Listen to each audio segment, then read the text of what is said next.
Hello friends and subscribers. I started YouTube a few years ago with 3 topics in mind: homeschooling, farming, and teaching ESL online. If I sound nervous, I am. My heart's racing right now. Many of you have reached out to me and asked me why I've taken down most of my farming videos. Here is why. We no longer live on the farm. We're no longer farming. And honestly, it was just too hard for me to see those videos come up on my homepage. We moved from our farm in July of 2019. Hands down, it's probably the hardest thing I've ever had to do, ever. When we moved to the farm 7 years ago, our goal was to set a new life for our family. We made so many amazing memories on the farm. We built it from scratch. We put barns, chickens, goats, tractors. It was amazing and so much fun. I was the happiest I've ever been in my life. The kids were happy. We loved everything about it. In April of 2019, we received a new neighbor. He lived 150 yards from our home. His backyard and our front yard met. We could see each other across the field. Living in a small town, you hear rumors about the new neighbor. And we were forewarned that our new neighbor was probably not going to be the best, to say the least. Well, you can't control who your neighbors are. I won't go into details. However, my family, number one, my children, were put in danger. This person has a very scary habit, and it includes illegal narcotics and hallucinations. When this person hallucinated, their obsession with AR-15s accelerated, and they shot in the air all around.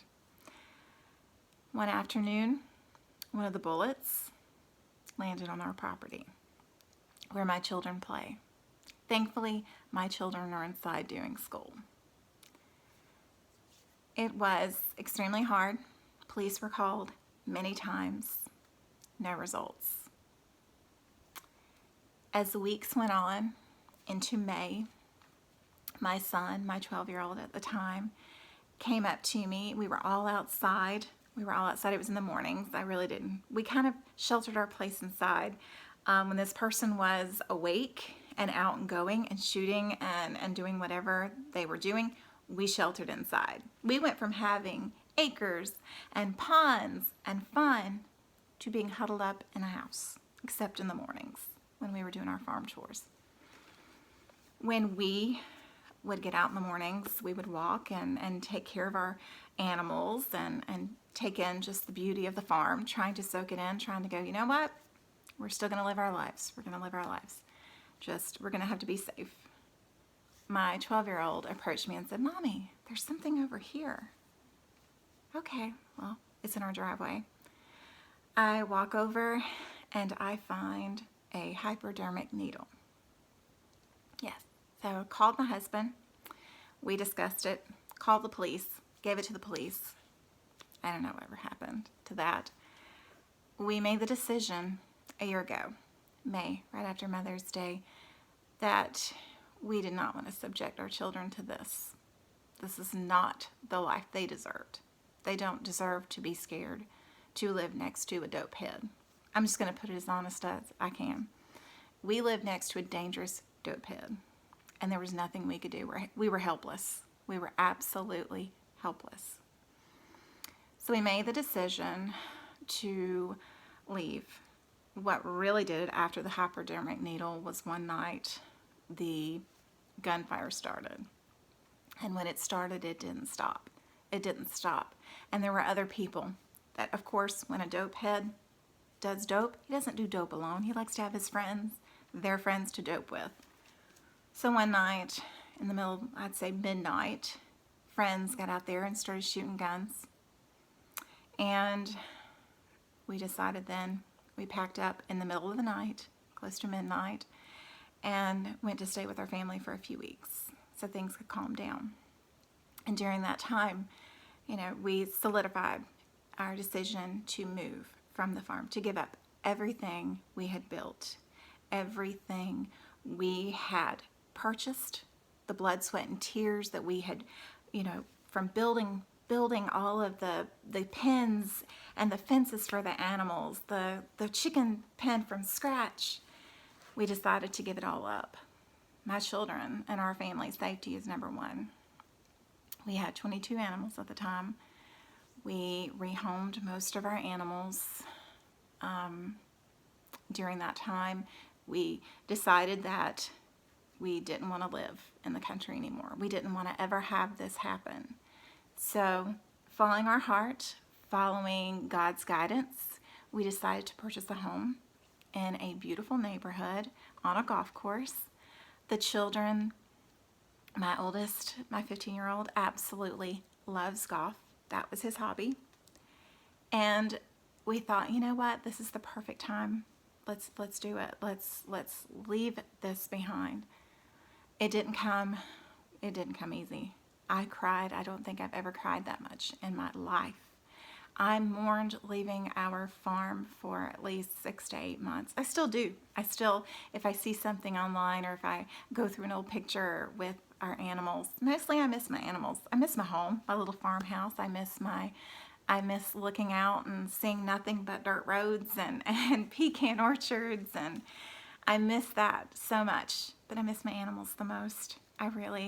We had so many animals. We had cats and chickens and goats, and it broke my heart.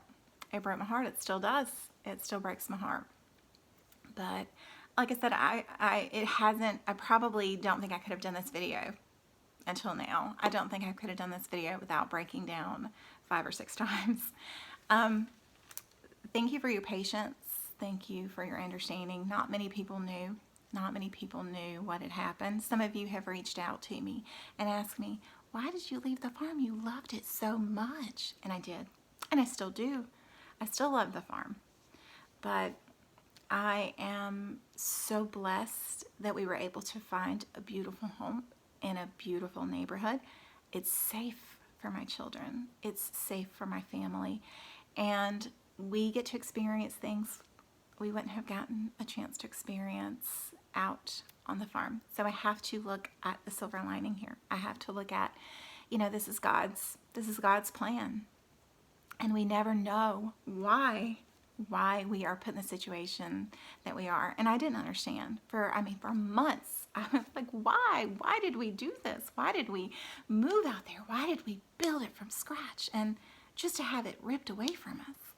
But I really feel like God's plan, He's showing us now, because it feels good to be here. It feels good to give our children opportunities that they wouldn't have had.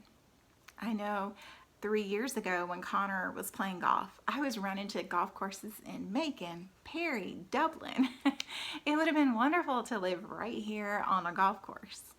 I have to say that, and I have to tie this into my ESL teaching, it has been so easy to transition to teaching at the farm, where the internet was very limited. I wasn't able to teach as many classes, to now that we live out in the city and we have amazing internet. That's a big deal. So thankful that I still have my job as an ESL teacher. It truly helped me. It truly helped us go, you know what? We can do this.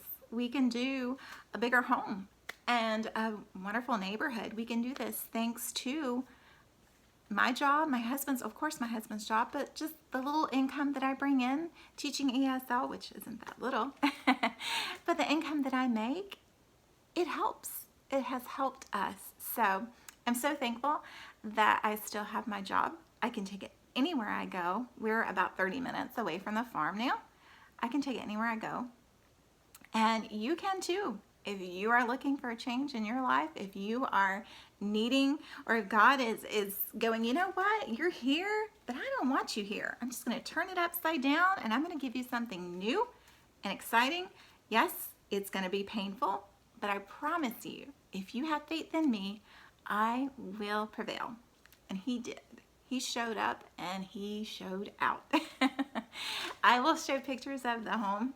It's absolutely gorgeous. I love it. I'm still in love with when I look at it. I'm just like, this is our home and it fits us. It fits us. We have 3 children at home. We have one that lives away, but when he comes with his family, there's plenty of room.